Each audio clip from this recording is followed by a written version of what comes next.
दर्शकों, भगवान शिव के 12 ज्योतिर्लिंगों में से एक भीमशंकर ज्योतिर्लिंग का नाम तो सुना ही होगा, जिसकी कथा लंकाधिपति रावण के भाई कुंभकर्ण के पुत्र से जुड़ी हुई है। ऐसा माना जाता है कि इस ज्योतिर्लिंग की स्थापना कुंभकर्ण के पुत्र राक्षस भीम के कारण हुई थी, जिसकी कथा शिव पुराण में पढ़ने को मिलती है। तो आइए मिलकर जानते हैं इस रोचक कथा के बारे में। शिव पुराण में वर्णित कथा के अनुसार पौराणिक समय में एक महापराक्रमी राक्षस हुआ करता था, जिसका नाम भीम था। वह सदा धर्म का विध्वंस करता और समस्त प्राणियों को दुख पहुंचाता। वह महाबली राक्षस कुंभकर्ण और करकटी का पुत्र था। वह अपनी माता के साथ सहाय पर्वत पर निवास करता था। राक्षस भीम ने एक दिन अपनी माता से पूछा, माते, मेरे पिताजी कौन हैं और कहाँ हैं? तुम अकेली क्यों रहती हो? तब करकटी बोली, बेटा, लंका नरेश रावण के छोटे भाई कुंभकर्ण तेरे पिता थे। भाई सहित उस महाबली वीर को श्री राम ने मार डाला। मेरे पिता का नाम करकट और माता का नाम पुष्कसी था। तुम्हारे पिता से पहले विराध मेरे पति हुआ करते थे, उन्हें भी राम ने ही मार डाला। अपने प्रिय स्वामी के मारे जाने पर मैं अपने माता पिता के पास रहती थी। एक दिन मेरे माता पिता अगस्त्य मुनि के शिष्य सुदीक्षण को अपना आहार बनाने के लिए गए। वे बड़े तपस्वी और महात्मा थे। उन्होंने कुपित होकर मेरे माता पिता को भस्म कर डाला। वे दोनों मर गए।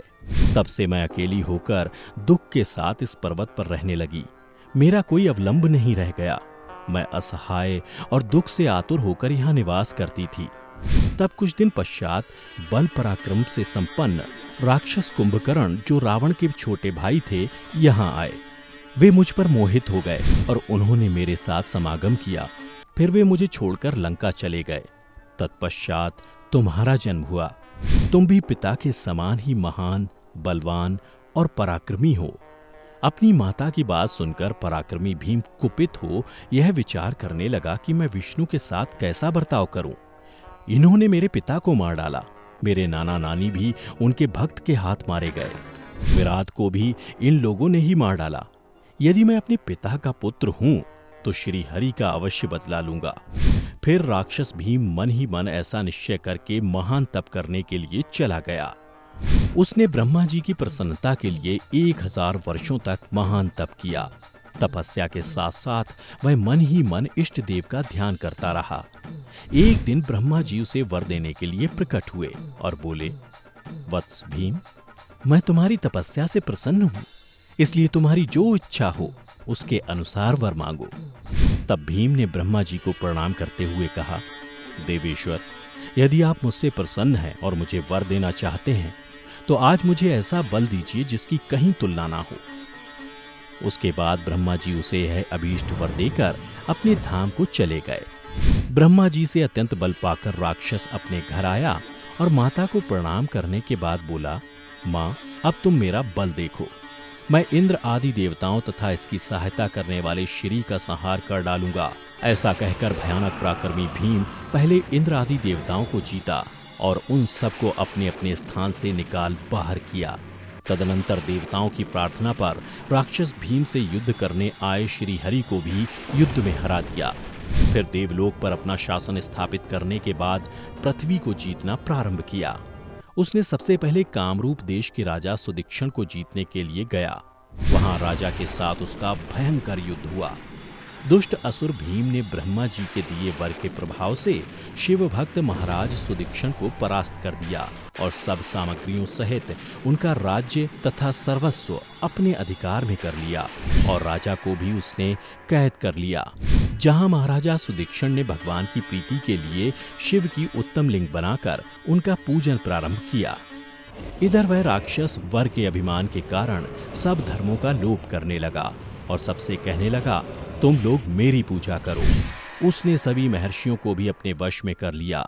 यह देख सभी देवता तथा ऋषि अत्यंत पीड़ित हो महाकोशी के तट पर गए और भगवान शिव की आराधना करने लगे। उनके इस प्रकार स्तुति करने पर भगवान शिव अत्यंत प्रसन्न हो देवताओं से बोले, देवगण तथा महर्षियों, मैं प्रसन्न हूँ, वर मांगो, तुम्हारा कौन सा कार्य सिद्ध करूं? तब देवता बोले, देवेश्वर, आप अंतर्यामी हैं, अतः सबके मन की बात जानते हैं। आपसे कुछ भी अज्ञात नहीं है। प्रभु, कुंभकर्ण से उत्पन्न करकटी का बलवान पुत्र राक्षस भीम ब्रह्मा जी के दिए हुए वर से शक्तिशाली हो देवताओं को निरंतर पीड़ा दे रहा है। अतः आप इस दुखदाई राक्षस का नाश कर दीजिए, हम पर कृपा कीजिए, विलंब ना कीजिए। तब भगवान शिव बोले, देवताओं, कामरूप देश के राजा सुदीक्षण मेरे श्रेष्ठ भक्त हैं, उनसे मेरा एक संदेश कह दो, फिर तुम्हारा सारा कार्य शीघ्र ही पूरा हो जाएगा। उनसे कहना, कामरूप देश के अधिपति महाराज सुदीक्षण, तुम शिवजी के विशेष भक्त हो, अतः तुम प्रेम पूर्वक भगवान शिव का भजन करो। दुष्ट राक्षस भीम ब्रह्मा जी का वर पाकर प्रबल हो गया है, इसलिए उसने तुम्हारा तिरस्कार किया है, परंतु अब मैं उस दुष्ट को मार डालूंगा। उसके बाद सब देवताओं ने प्रसन्नता पूर्वक वहां जाकर उन महाराज से शिव की कही हुई सारी बात बताई। उसके बाद सारे देवता और महर्षि अपने अपने आश्रम चले गए। इधर भगवान शिव भी अपने गण के साथ लोक हित की कामना से अपने भक्त की रक्षा करने के लिए सादर उसके निकट गए और गुप्त रूप से वहीं ठहर गए। उसी समय कामरूप नरेश ने शिवलिंग के सामने ध्यान लगाना आरंभ किया। इतने में ही किसी ने राक्षस से जाकर कह दिया कि राजा तुम्हारे नाश के लिए कोई पूजा कर रहा है। यह समाचार सुनते ही वह राक्षस कुपित हो उठा और उनको मार डालने की इच्छा से नंगी तलवार हाथ में लिए राजा के पास गया और राजा से पूछा, तुम ये क्या कर रहे हो? राजा ने भगवान शिव पर रक्षा का भार सौंपकर कहा, मैं चराचर जगत के स्वामी भगवान शिव का पूजन करता हूँ। तब राक्षस भीम ने भगवान शिव के प्रति तिरस्कार युक्त दुर्वचन कहकर राजा को धमकाया और भगवान शंकर के लिंग पर तलवार चलाई, परंतु वह तलवार उस शिवलिंग का स्पर्श भी नहीं कर पाई कि उससे पहले साक्षात भगवान शिव वहां प्रकट हो गए और बोले, देखो, मैं भीमेश्वर हूं और अपने भक्त की रक्षा के लिए प्रकट हुआ हूं, इसलिए भक्तों को सुख देने वाला मेरे बल की ओर दृष्टिपात करो। ऐसा कहकर भगवान शिव अपनी पिनाक से उसकी तलवार के 2 टुकड़े कर देते हैं।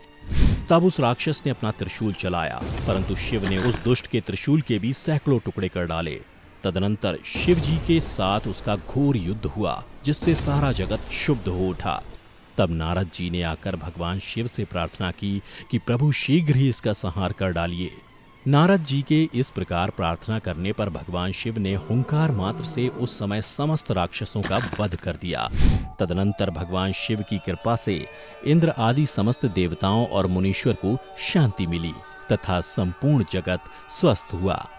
उस समय देवताओं और विशेषतः मुनियों ने भगवान शिव से प्रार्थना की कि प्रभु, आप यहाँ लोगों को सुख देने के लिए सदा निवास करें। यह देश निंदित माना गया है, यहाँ आने वाले लोगों को प्रायः दुख ही प्राप्त होता है, परंतु आपका दर्शन करने से यहाँ सबका कल्याण होगा। आप भीम शंकर के नाम से विख्यात होंगे और सबके संपूर्ण मनोरथों की सिद्धि करेंगे। आपका यह ज्योतिर्लिंग सदा पूजनीय और समस्त आपत्तियों का निवारण करने वाला होगा। और आज यही लिंग भीम शंकर ज्योतिर्लिंग के नाम से जाना जाता है। तो दर्शकों, उम्मीद करता हूं कि आपको हमारी ये वीडियो पसंद आई होगी। अगर पसंद आई हो तो ज़्यादा से ज़्यादा लाइक और शेयर करें। साथ ही अगर आप हमारे चैनल पर पहली बार ये वीडियो देख रहे हैं तो चैनल को अभी सब्सक्राइब कर लें। साथ ही अगर आप हमारा ये वीडियो फेसबुक पर देख रहे हैं तो हमारे फेसबुक पेज को भी लाइक करें। आज की वीडियो में इतना ही। अब हमें दें इजाज़त। वीडियो को अंत तक देखने के लिए आपका बहुत बहुत शुक्रिया।